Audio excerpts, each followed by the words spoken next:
This video will be on political basics, and I will go through types of legislature first.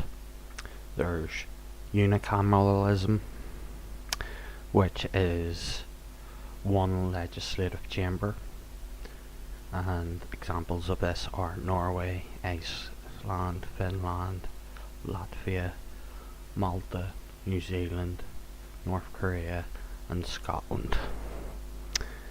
This brings us on to bicameralism, which describes two legislative chambers consisting of an upper house and lower house.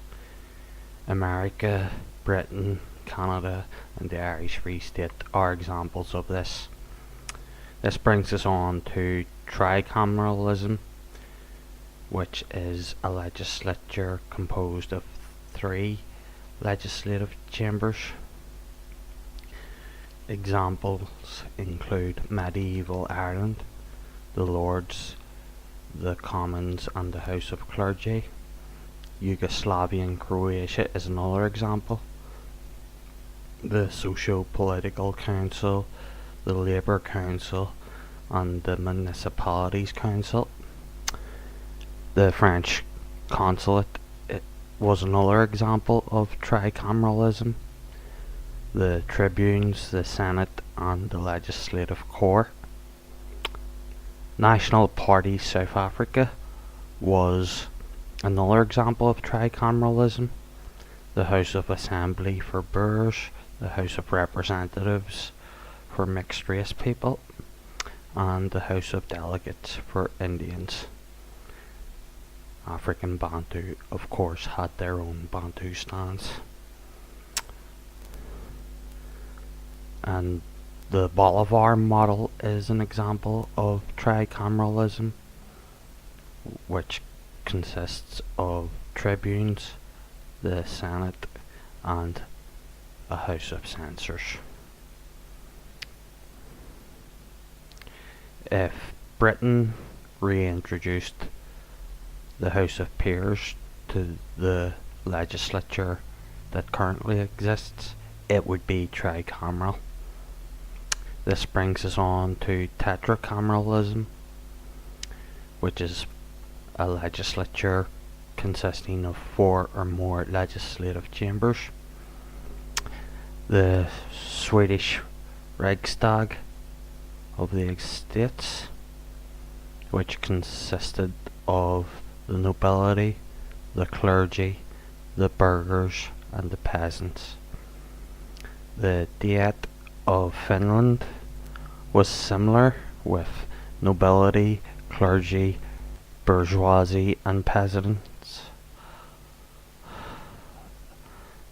and no tetracameral legislatures currently exist in the world today. And this brings us on to government and state positions.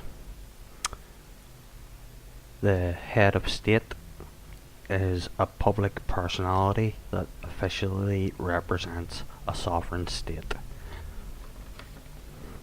The head of government, or premier, is the highest ranking official in an executive who presides over a cabinet. A cabinet is a body of top ministers and secretaries of the executive.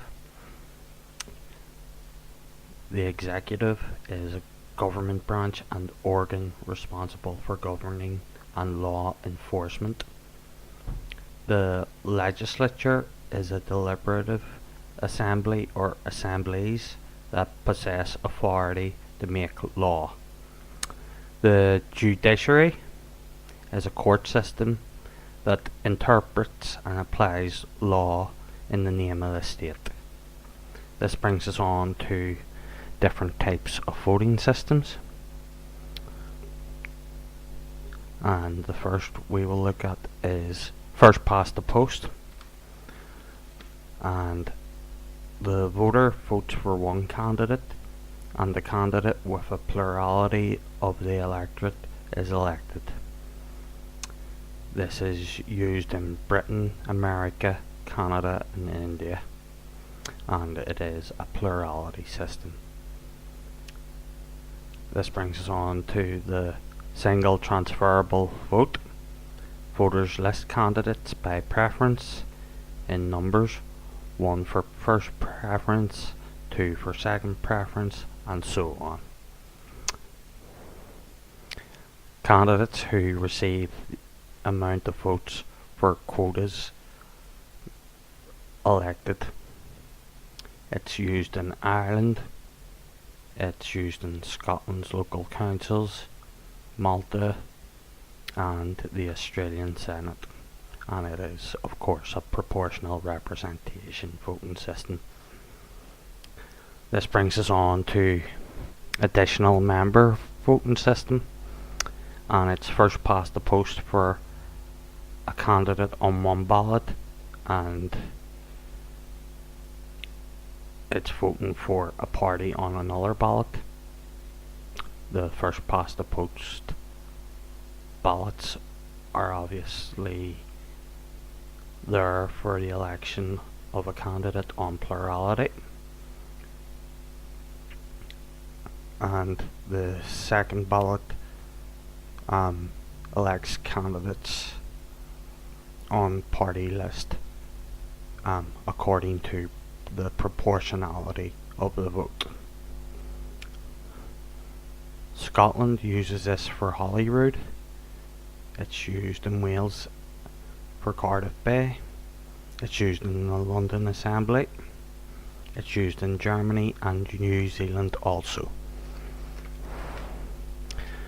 This brings us on to the alternative vote, which is a majoritarian voting system. It's similar to the single transferable vote, as voters list their preferences. If a candidate gets 50% of the vote or more, that candidate is elected. If not, other preferences are added until a candidate gets 50% or more. It's used in the state of Maine, and it's used in the Australian House of Representatives.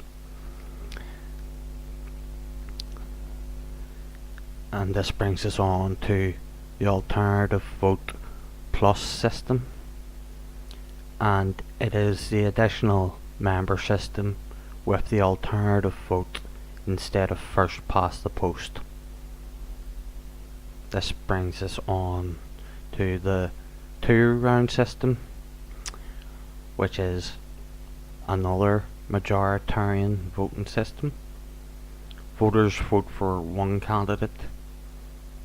If no candidate gets 50% or more, then there is a runoff between the two candidates on plurality, and this of course is used in the French presidential elections.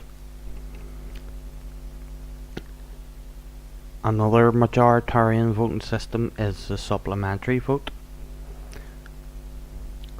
Voters vote for first and second preference on separate columns on their ballot. If a candidate gets 50% or more, they are elected. Otherwise, preferences are added. This system is used to elect British mayors and British police chiefs. This brings us on to the proportional representation system, known as the board account. The voters list their preferences, and the preference rank is converted into points. The candidate with the most points is elected. This brings us on to closed list proportional representation. The voter votes for a party. Candidates are elected by rank on their party list, and the party list cannot be viewed by the voters. This brings us on to semi-open list proportional representation. It's an open list, but the party list can change without the knowledge of the voters. And finally, open list proportional representation. The voters can view the list and can vote for a party or candidate of their preference.